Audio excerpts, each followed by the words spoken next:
الحمدللہ رب العالمین الصلاۃ والسلام علی سید الانبیاء والمرسلین سیدنا و نبینا و شفیع ذنوبنا و طبیب قلوبنا الذی من کان نبیا و آدم بین الماء والطین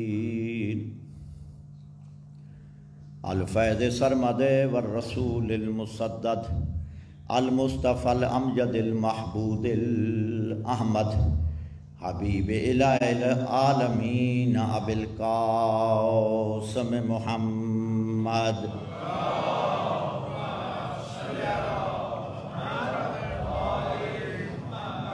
وآل بیتہ الطیبین الطاہرین المعصومین الذین اذهب اللہ عنہم الرجس وطہرہم تطہیرا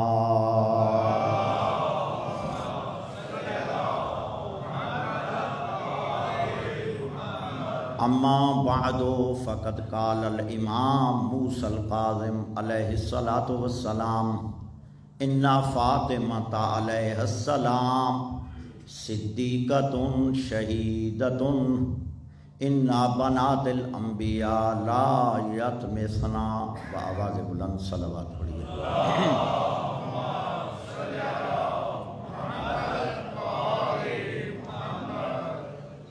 طویل سفر کی وجہ سے تھوڑی تاخیر ہو گئی ہے، لہٰذا میں معذرت خواہ ہوں۔ آپ نے زحمت اٹھائی ہے، بڑی دیر سے تشریف فرما ہے، تو میں نے موضوع سخن 8ویں لعل ولایت حضرت امام موسیٰ کاظم علیہ الصلاۃ والسلام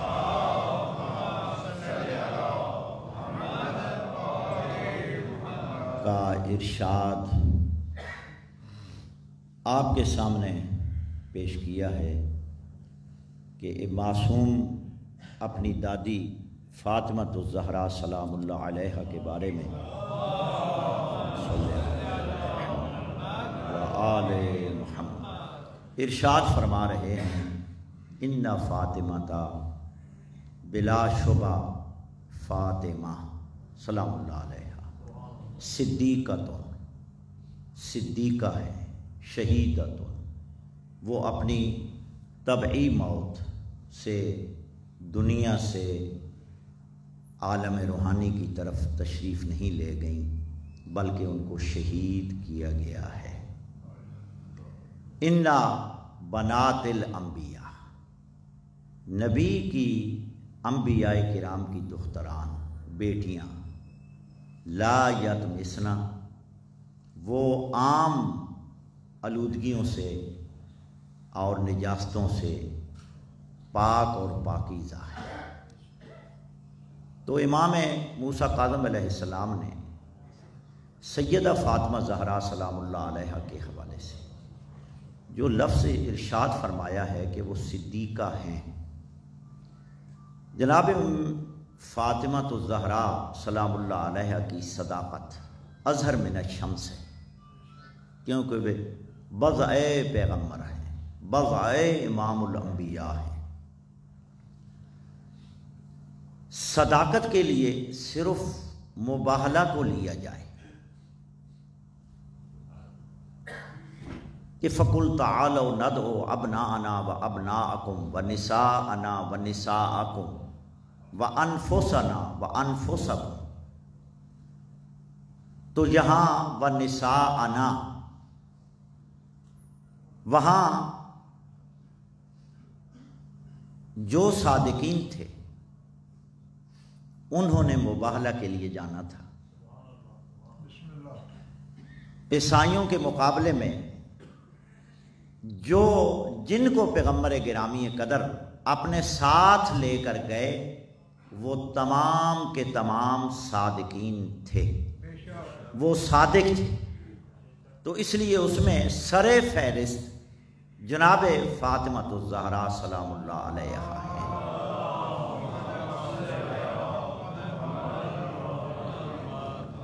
کیونکہ وہ صدیقہ ہیں، اور وہاں پیغمبر گرامی قدر نے ارشاد فرمایا کہ جب میں دعا کروں تو تم نے آمین کہنا ہے۔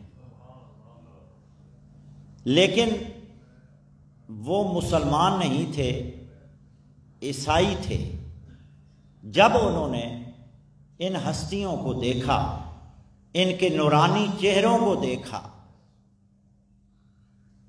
تو انہوں نے معذرت کر لی۔ جب انہوں نے ان کی صداقت کو دیکھا تو انہوں نے معذرت کر لی، اور انہوں نے ان کا مقابلہ نہیں کیا۔ تو مطلب یہ ہے کہ پیغمبر گرامی قدر صلی اللہ علیہ وآلہ وسلم جن کو بھی لے گئے وہ صادق تھے۔ تو اس میں سر فہرست سیدہ فاطمہ الزہرا تھی، اور یہ وضع پیغمبر ہے۔ پیغمبر گرامی قدر نے اپنی اس بیٹی سیدہ فاطمہ کے متعلق ارشاد فرمایا کہ انما فاطمہ تو بضعۃ منی، فاطمہ میرا ٹکڑا ہے۔ اور کبھی فرمایا انما فاطمہ تو شجنۃ منی، شجنا شجنا، بضع بضع، دونوں طرح سے پڑھا جا سکتا ہے۔ شجنا کا معنی بھی وجود کا حصہ۔ پیغمبر نے فرمایا کہ بلا شبہ اگر میرے وجود کا کوئی حصہ ہے تو وہ صرف فاطمہ الزہرا ہے سلام اللہ علیہ۔ من اغضبہا فقد اغضبنی، جو میری بیٹی کو غضبناک کرے گا وہ یہ نہ تصور کرے کہ میں نے صرف فاطمہ کو غضبناک کیا ہے، بلکہ اس نے مجھے غضبناک کیا ہے۔ یؤذینی ما اذاہا، مجھے اذیت ہوتی ہے اس بات سے جس بات سے میری بیٹی فاطمہ کو اذیت ہوتی ہے۔ یغضبنی ما یبغضھا، اور جو فاطمہ سے بغض رکھتا ہے وہ یہ سمجھے کہ وہ مجھ سے بغض رکھتا ہے۔ وہ چیز یعنی فاطمہ سے بغض رکھنا رسول اللہ سے بغض رکھنا ہے۔ اب یہاں بضع پیغمبر ہے، بضع تو پیغمبر گرامی قدر کا کہ بدن کا ہر حصہ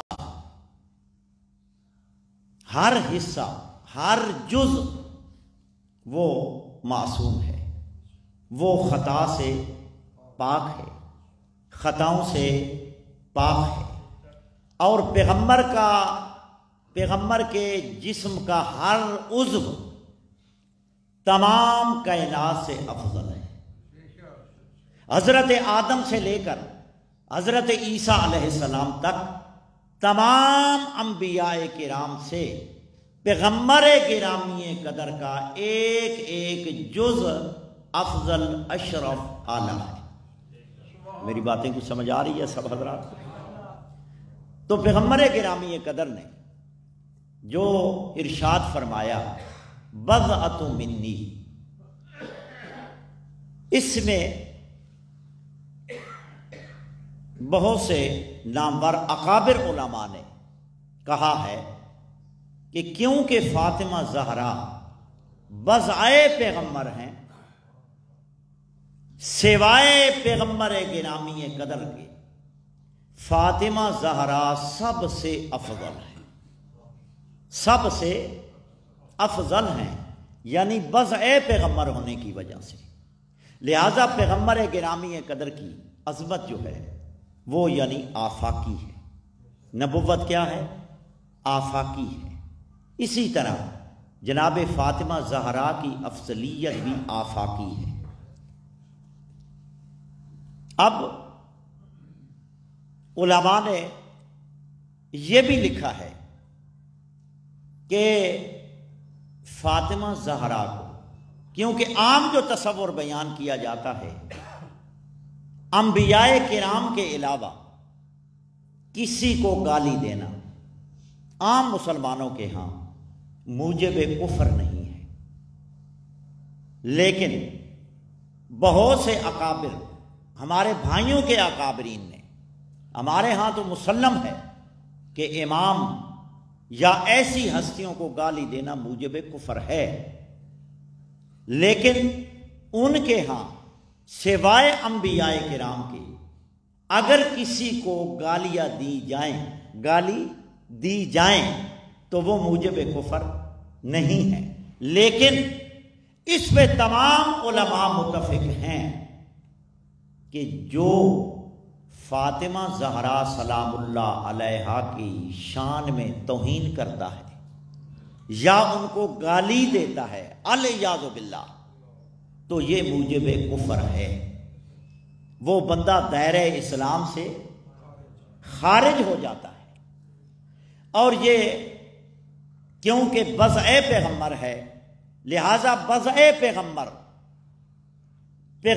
گرامی قدر کے علاوہ سب سے افضل اشرف اعلیٰ ہیں، تو فاطمہ زہرا کا کف بھی وہ ہونا چاہیے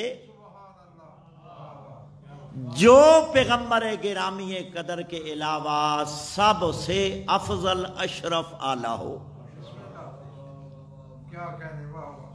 اس لیے پیغمبر نے ارشاد فرمایا کہ سوائے علی کے فاطمہ کا کوئی کف نہیں ہے۔ تو اس سے پتہ چلا کہ جس طرح پیغمبر گرامی قدر کی نبوت آفاقی ہے، اسی طرح سیدہ فاطمہ زہرا کی افضلیت، عصمت، شرافت آفاقی ہے، اور اسی طرح مولا کائنات علی ابن ابی طالب کی ولایت بھی آفاقی ہے۔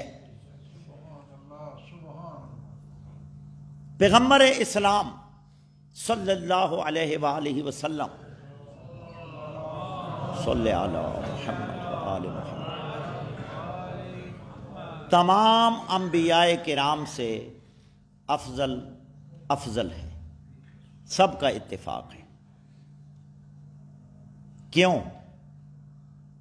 پیغمبر گرامی قدر کی نبوت آفاقی ہے، نبوت آفاقی ہے۔ جو بھی نبی آیا، جو بھی انبیاء کرام آئے، اللہ نے رسول انبیاء بھیجے، اس میں نبیوں کی اکثریت وہ ہے کہ جو صرف اپنے قبیلے کے لیے نبی تھے، بعض وہ نبی تھے جو صرف اس شہر کے نبی تھے، کچھ نبی محلے کے نبی تھے، لیکن ہمارے نبی کی نبوت کیا ہے؟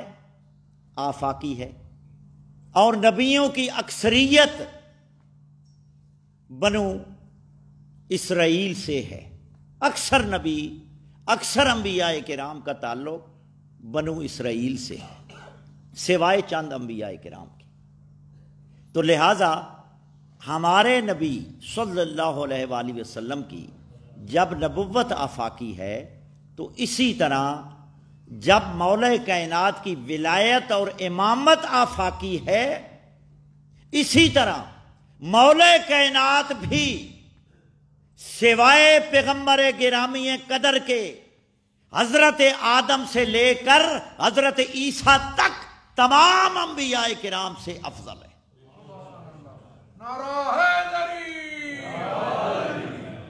دوسرا، نفس پیغمبر ہونے کی وجہ سے سوائے پیغمبر اسلام کے تمام انبیاء کرام سے افضل ہے۔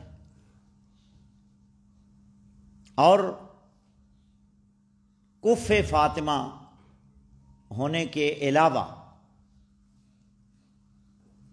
پیغمبر اسلام صلی اللہ علیہ وآلہ وسلم نے مولا کائنات سے ارشاد فرمایا، اپنے صحابہ کرام کو مخاطب کرتے ہوئے ارشاد فرمایا کہ اتیت سحرن لم یغتہن احد، اے علی اللہ نے تجھے 3 ایسے اوصاف دیے ہیں، ایسی خصوصیات عطا فرمائی ہیں کہ جو کسی کو عطا نہیں فرمائی،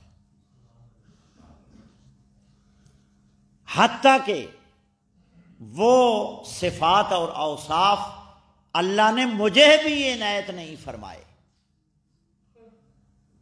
پہلا، اتیت سحرن مثلی ولم اوتے انا مثلی،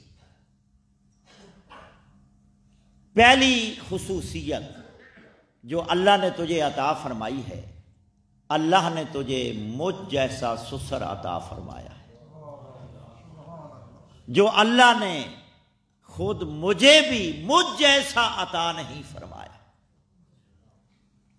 الثانی، دوسری صفت، دوسرا کمال، دوسری خصوصیت یہ ہے کہ اتیت زوجتن صدیقتن فاطمہ، اے علی دوسری خصوصیت یہ ہے، دوسرا کمال جو اللہ نے آپ کو عطا فرمایا ہے، وہ اللہ نے تجھے میری بیٹی فاطمہ زہرا جیسی صدیقہ زوجہ اللہ نے آپ کو عطا فرمائی ہے۔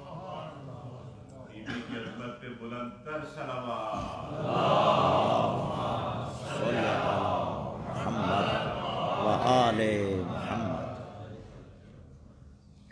اور فاطمہ جیسی زوجہ صدیقہ اللہ نے کسی کو عطا نہیں فرمائی۔ اب پیغمبر اسلامی، پیغمبر گرامی قدر صلی اللہ علیہ وآلہ وسلم یہ ارشاد مسجد نبوی میں صحابہ کرام سے مخاطب ہو کے ارشاد فرما رہے ہیں کہ اے علی یہ ایسی خصوصیت ہے کہ تیرے علاوہ کسی اور میں نہیں پائی جاتی۔ میری باتوں کی سمجھ آ رہی ہے؟ اب اگر کسی اور صحابی کے گھر میں فاطمہ جیسی، کیونکہ جب نبی کی بیٹیاں ہیں تو نبی کے نزدیک وہ بیٹیاں برابر ہوتی ہیں، نبی کے ہاں، نبی کے نزدیک سب نبی کی 2 بیٹیاں ہوں، 3 ہوں، 4 ہوں، وہ سب برابر ہیں، صرف حفظ مراتب ہے، یعنی ایک کی فضیلت زیادہ ہے، دوسری کی کم ہو سکتی ہے، لیکن ہے تو وہ نبی کی بیٹیاں۔ میری باتیں سمجھ آ رہی ہیں سب حضرات؟ اب پیغمبر اسلام نے ارشاد فرمایا کہ تیرے سوا فاطمہ جیسی صدیقہ اور کسی کی زوجہ نہیں، فاطمہ جیسی صدیقہ مثل ابنتی، میری بیٹی فاطمہ کی مثل، میری فاطمہ اگر اللہ نے عطا کی ہے تو تجھے عطا کی ہے۔ اب اگر کسی دوسرے صحابی کے ہاں پیغمبر کی کوئی بھی بیٹی ہوتی، کوئی ایک بیٹی بھی ہوتی، تو یقیناً وہ پیغمبر گرامی قدر سے سوال کرتے کہ یا رسول اللہ، اس میں صرف علی ابن ابی طالب کا خاصہ نہیں ہے کہ فاطمہ صدیقہ آپ کی بیٹی فاطمہ علی ہی کی زوجہ ہے، آپ کی 2 بیٹیاں میرے گھر ہیں۔ میری باتوں کی سمجھ آ رہی ہے؟ یعنی تاریخ میں ان کو ذوالنورین کے نام سے پکارا جاتا ہے، ذوالنورین کے لقب سے یاد کیا جاتا ہے۔ ذوالنورین کیوں کہا جاتا ہے؟ کہ ان کے گھر میں نبی اکرم صلی اللہ علیہ وآلہ وسلم کی 2 بیٹیاں تھیں. ایک بیٹی دی، جب وہ فوت ہوئیں پھر دوسری دے دی تو وہ ذوالنورین بنے، 2 نوروں والے، 2 نوروں والے. اگرچہ بعض لوگ خود نبی اکرم کو بھی نور نہیں مانتے، خود رسول کو نور ماننے سے انکار کرتے ہیں، لیکن بیٹیوں کی وجہ سے اس شخصیت کو ذوالنورین کہتے ہیں. لیکن تاریخ اسلام کی ورق گردانی کر لیجئے، تاریخ اسلام کی محدثین کی کتابیں، مؤرخین کی کتابیں، ان کتابوں کے اوراق گواہ ہیں کہ جب امام الانبیاء نے علی المرتضیٰ کی یہ خصوصیت بیان فرمائی تو صحابہ کرام میں سے ایک صحابی بھی نہیں بولا. اگرچہ ممکن ہے یہ اعتراض ہو کہ وہ حضرت خود محفل میں موجود نہ ہوں گے، لیکن اگر یہ تصور مان بھی لیا جائے کہ ممکن ہے وہ خود موجود نہ ہوں گے، لیکن صحابہ کرام میں سے باقی تو صحابہ کرام موجود تھے. کوئی تو کہہ دیتا کہ یا رسول اللہ، آپ کہہ رہے ہیں کہ میری بیٹی فاطمہ زہرا، میری دختر اگر اللہ نے عطا کی ہے تو علی صرف آپ کا خاصہ ہے. لیکن صحابی یا حضور کے سامنے مخاطبین میں سے کوئی ایک تو ہوگا کہ جو یہ کہہ دیتا کہ یا رسول اللہ، آپ صرف مولا کائنات کا خاصہ بتا رہے ہیں، آپ کی 2 بیٹیاں تو فلاں کے گھر میں ہیں. میری باتیں سمجھ رہے ہیں سب حضرات؟ لیکن تاریخ گواہ ہے کہ کوئی نہیں بولا، کوئی نہیں بولا. تو اس سے پتہ چلا یہ ایک علمی بات ہے، اختلافی بات ہے، لیکن تحقیقی بات ہے. اس میں کسی پر تنقید کرنا مقصود نہیں، یہ ایک تاریخ کا اختلاف ہے. لیکن پتہ چلتا ہے کہ جب قرآن کو دیکھا جاتا ہے تو قرآن میں بھی فاطمہ نظر آتی ہے. آیت تطہیر میں فاطمہ نظر آتی ہے. جب آیت مباہلہ کو پڑھا جاتا ہے تو فاطمہ زہرا نظر آتی ہیں، اور جب آیت وَآتِ ذَا الْقُرْبَىٰ حَقَّهُ کو پڑھا جاتا ہے تو جو اپنا حق وصول کرنے آتی ہے وہ صرف فاطمہ ہی نظر آتی ہے. میری باتیں سمجھ رہے ہیں سب حضرات؟ اور جہاں مودت القربا کی بات آتی ہے کہ میں تم سے کوئی اجر نہیں لیتا، میرے قربا سے محبت، تو وہاں بھی فاطمہ نظر آتی ہے. وَأَنذِرْ عَشِيرَتَكَ الْأَقْرَبِينَ، جب اس آیت کا نزول ہوتا ہے، جب پہلی دعوت اسلام ہوتی ہے تو وہاں بھی اکیلی فاطمہ الزہرا نظر آتی ہے. قرآن میں، حدیث میں فاطمہ الزہرا نظر آتی ہے، فاطمہ تو منی. لیکن باقی دختران کے بارے میں، باقی بیٹیوں کے بارے میں، بھائی بیٹیاں تھیں، بنات پیغمبر تھیں. ہمارا اختلاف یہ ہے کہ آیا وہ صلبی تھیں یا ربیبہ تھیں؟ آیا پیغمبر کی صلب سے تھیں یا پیغمبر اسلام کی پروردہ تھی؟ اختلاف مورخین کے ہاں یہ ہے۔ ہم شیعان حیدر کرار اور باقی مسلمانوں کا ایک مکتب اس کا قائل ہے کہ صلبی بیٹی صرف فاطمہ زہرا سلام اللہ علیہا کی تھی اور باقی ربیبہ تھی۔ پیغمبر گرامی قدر نے ان کو پالا تھا، لہذا وہ صلبی پیغمبر کی بیٹیاں نہیں تھیں۔ اسی طرح کتب احادیث میں باقی دختران کے بارے میں کوئی پیغمبر اسلام نے حدیث نہیں فرمائی، کوئی ارشاد نہیں فرمایا، سوائے فاطمہ زہرا کے بارے میں۔ آگے پیغمبر نے کیا فرمایا؟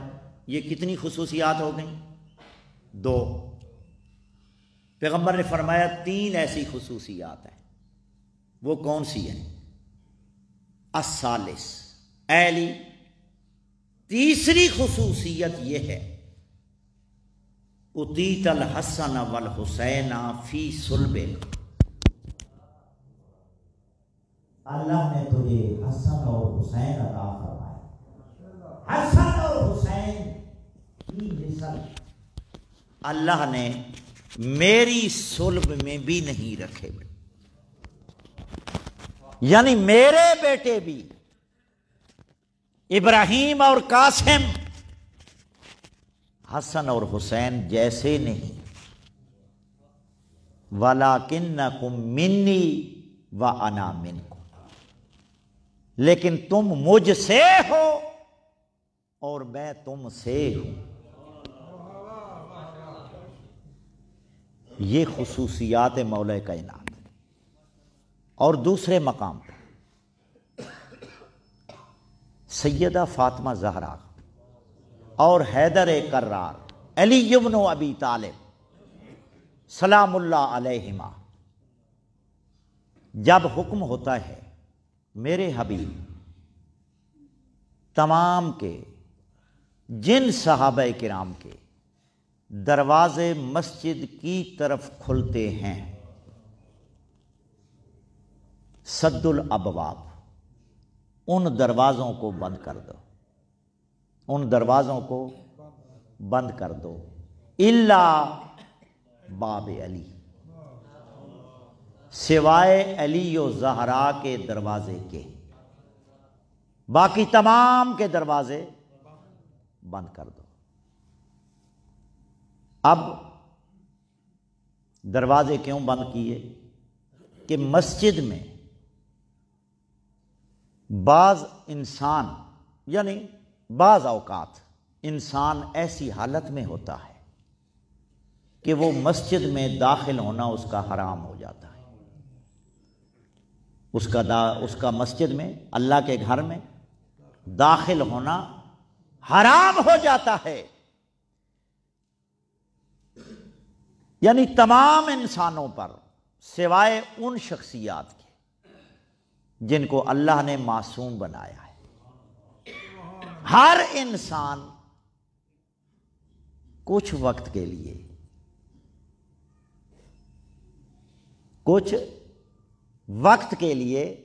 وہ ایسی حالت میں ہوتا ہے کہ وہ مسجد میں داخل نہیں ہو سکتا، لہذا ان کے دروازے بند کر دو، یہ مسجد میں داخل نہیں ہو سکتے جب تک غسل کر کے نہ آئیں۔ میری باتوں کی سمجھ آ رہی ہے سب حضرات کو؟ جب تک پاک نہ ہو لیں اس وقت تک مسجد میں داخل نہیں ہو سکتے۔ لیکن علی و زہرا ہر وقت پاک ہے، ان کے لیے العیاذ باللہ کوئی ایسا لمحہ، کوئی ایسے دن آتے ہی نہیں کہ یہ عصمت سے باہر ہوں، اور کچھ دنوں کے لیے یا کچھ لمحے کے لیے عصمت کو ان سے سلب کر لیا جائے، ایسا نہیں ہے۔ لہذا جب دروازے باقیوں کے بند کیے، کھڑکیاں تھیں بعضوں کی، بعضوں کے دروازے تھے، وہ ہر وقت مسجد میں آتے جاتے تھے، تو اللہ نے تخصیص کر دی کہ تاکہ لوگوں کو پتہ چلے کہ یہ ایک جیسے نہیں ہیں، یہ ایک جیسے نہیں ہیں، یعنی طہارت اور نجاست کا فرق ہے۔ یہ ہر لمحے معصوم ہیں اور باقی غیر محفوظ ہیں، غیر معصوم ہیں۔ اب بعض نے اعتراض کیا، بعض نے اعتراض کیا کہ یا رسول اللہ، اعتراض تو بہت کرتے تھے نا، جہاں بھی سیدہ فاطمہ زہرا سلام اللہ علیہ، مولا کائنات سلام اللہ علیہ کے کمالات جب بھی حضور نے فرمائے، جب بھی، تو لوگوں نے اعتراضات کیے۔ اب لوگوں نے یا تو اکثریت نے نبی کو نبی سمجھا نہیں تھا، اگر نبی سمجھا ہے تو ان کے ارشاد پر شک تھا، تو لوگوں نے کہا کہ یہ جو آپ نے دروازے بند کیے ہمارے اور علی و زہرا کا دروازہ کھولا ہے، یہ اپنی طرف سے کیا ہے یا اللہ کی طرف سے کیا ہے؟ اپنی طرف سے ہمارے دروازے بند کیے ہیں یا اللہ نے ہمارے دروازے بند کیے ہیں؟ تو پیغمبر نے اسلام نے ارشاد فرمایا، میں کوئی فعل، کوئی نطق اللہ کی مرضی کے بغیر نہیں کرتا، اللہ کی مرضی کے بغیر نہیں کرتا۔ مجھے اللہ نے حکم دیا ہے کہ زہرا اور علی کے دروازے کھول دو، یہ پاک و پاکیزہ ہیں، اور باقیوں کے دروازے بند کر دو۔ لہذا اعتراض پیغمبر گرامی پر کیے، اور یہ اعتراض اس وقت بھی کیا رسول اللہ پر کہ جب پیغمبر نے میدان غدیر خم میں من کنت مولا فہذا علی مولا کہا تھا، جب واقع غدیر یعنی میدان غدیر میں پیغمبر گرامی قدر نے خطبہ دیا، اور خطبہ دینے کے بعد منتشر ہو گئے صحابہ کرام، اپنے اپنے علاقوں میں چلے گئے، تو جب رسول اللہ صلی اللہ علیہ وآلہ وسلم مدینہ میں پہنچے تو ایک بندہ آیا اونٹنی پر سوار ہو کر۔ پیغمبر اسلام خطبہ فرما رہے تھے، ارشاد فرما رہے تھے، تو اس نے اپنی اونٹنی کو باہر باندھا، اور اونٹنی باندھنے کے بعد سیدھا مسجد میں آ گئے۔ وہ بھی صحابی تھے، اور سامنے کھڑے ہو کر کہا کہ یا رسول اللہ، آپ نے ہمیں نماز کا حکم دیا، بس چند لمحے کے لیے انشاءاللہ، اس کے بعد پھر ذکر مسائل۔ آپ نے ہمیں نماز کا حکم دیا تو ہم نے قبل نہ ہو، ہم نے اس کو قبول کیا۔ آپ نے کہا پورا مہینہ روزے رکھو، قبل نہ ہو، ہم نے اس کو قبول کیا۔ آپ نے حکم فرمایا حج کرو، ہم نے قبول کیا۔ آپ نے فرمایا زکوٰۃ دو، ہم نے قبول کیا۔ اس وقت نہیں پوچھا کہ یہ اپنی طرف سے فرما رہے ہیں یا اللہ کی طرف سے، لیکن جب ولایت امیر المومنین کا وقت آیا تو کہنے لگا فضلت علینا علی، آپ نے ہمارا امام بنا دیا اپنے بھائی علی کو، اپنے بھائی علی کو یہ اپنی طرف سے بنایا ہے یا اللہ کی طرف سے؟ تو حضور نے فرمایا اللہ کی طرف سے، اللہ نے حکم فرمایا، تو میں نے اللہ کے حکم سے اپنے بھائی علی کو تمہارا ہادی اور امام بنایا ہے۔ اب یہ وہاں سے نکلا اور نکلتے ہوئے دعا مانگ رہا ہے۔ اب دیکھیں یہاں کیونکہ معاملہ امامت علی کا تھا، ادھر معاملہ علی و زہرا کے دروازے کا تھا۔ میری باتوں کی سمجھ آ رہی ہے سب حضرات کو؟ دعا مانگتا ہے اللہم ان کان ما یقول محمد حقا فامطر علینا حجارۃ من السماء۔ اے اللہ اگر محمد جو کہہ رہے ہیں، دیکھیں یقین کی بات کہ یہ لوگ کس یقین کی منزل پر تھے۔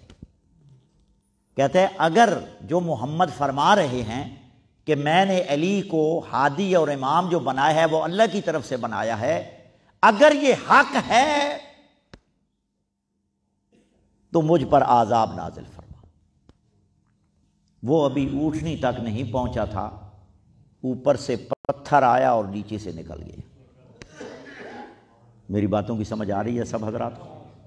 تو لہذا جب بھی شک پڑتا ہے مسلمانوں کو یا ایسے لوگوں کو، تو اس خاندان کے کمالات اور فضیلت پر شک پڑتا ہے۔ تو ان کی فضیلت اور مقام یہ دلیل کا محتاج نہیں ہے۔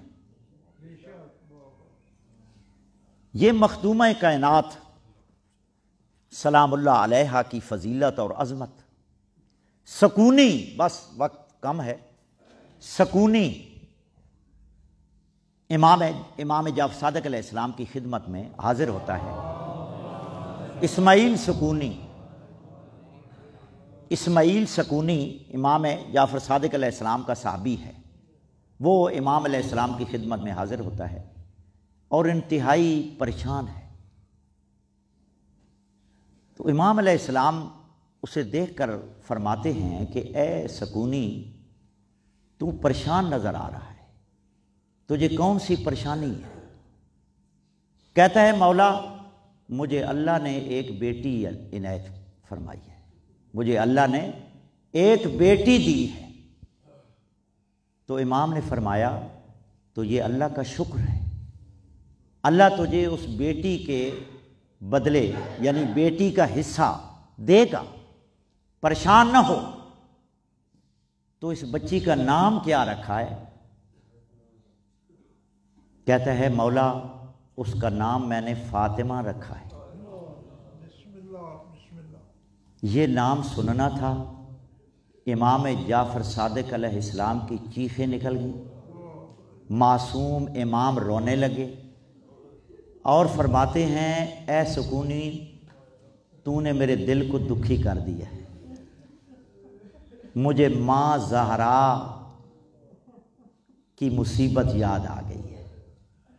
کہنے لگے، معصوم نے فرمایا اے سکونی ایک بات یاد رکھنا، اس بچی کو گالی مت دینا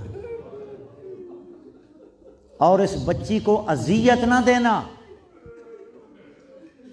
پھر علماء نے لکھا ہے کہ اے سکونی کبھی بھی اس بچی کے منہ پہ تماچا نہ مار۔ اجرکم اللہ، اجرکم اللہ آزادارو۔ لیکن امام رونے لگے، عزادارو وہ معصومہ بی بی، وہ فاطمہ کہ جس کے منہ پہ تماچے مارے گئے، جس کے ہاتھوں پہ تازیانے مارے گئے۔ مقداد بن اسود کہتا ہے جو صحابی پیغمبر ہیں اور صحابی مولا کائنات ہیں، کہتے ہیں خارجت بنت رسول اللہ من الدنیا زاروہا و جنبوہا ینصفان بالدم میں، کہتا ہے جب دختر پیغمبر دنیا سے گئی ان کی کمر سے بھی خون جاری تھا اور پہلو سے بھی خون جاری تھا۔ عزادارو، جب بھی پیغمبر اسلام اس دروازے پر آتے تھے نا، دروازے زہرا پہ آیت تطہیر کی تلاوت کرتے تھے اور اجازت لے کر آتے تھے پیغمبر،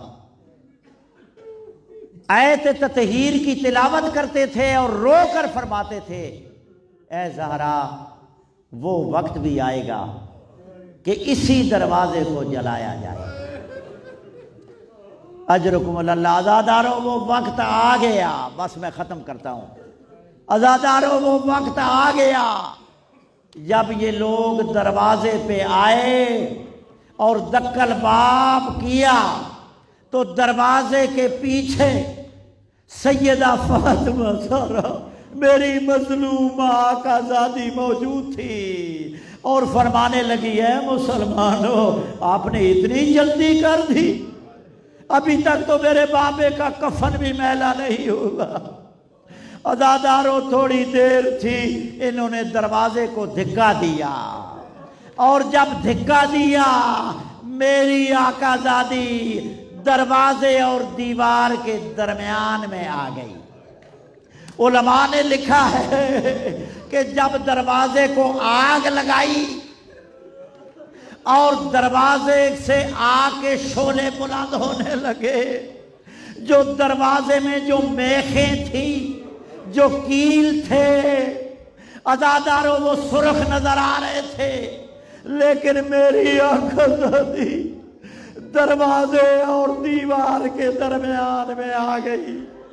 علماء نے ذکر کیا ہے کہ دروازے کی وہ سرخ میخ زہرا کے پہلو میں پیوست ہو گئی۔ اب مسلمانوں نے کیا کیا؟ دروازے کے نیچے زہرا ہے، یہ دروازے سے اوپر گھر میں داخل ہو رہی ہے۔ عزادارو کیا حالت تھی؟ میری آقا زادی جناب فضہ سے کہتی ہے فضہ خذینی، فضہ مجھے تھام لو، قد قتل فی عشائی، میرا محسن شہید ہو گیا ہے۔ انا للہ و انا الیہ راجعون۔